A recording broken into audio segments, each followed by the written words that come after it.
राजकुमारी के पास क्यों आया नरभक्षी दैत्य और फिर क्या हुआ? देखते देखते राक्षस हवा में उड़ता हुआ कुछ ही देर में सोने के महल के पास जा पहुंचा।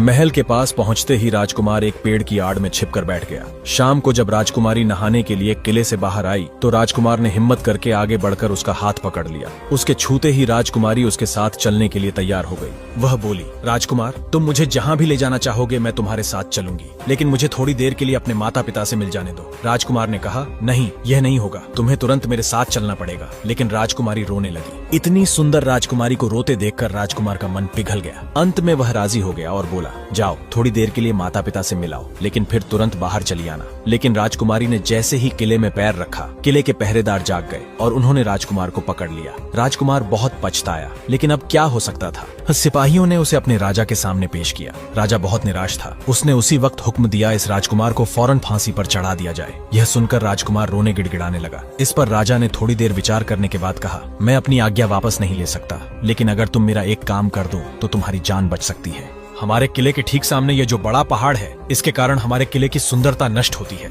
अगर तुम 8 दिन में इस पहाड़ को खोदकर साफ कर दो तो मैं तुम्हें क्षमा कर दूंगा और राजकुमारी का विवाह तुम्हारे साथ कर दूंगा।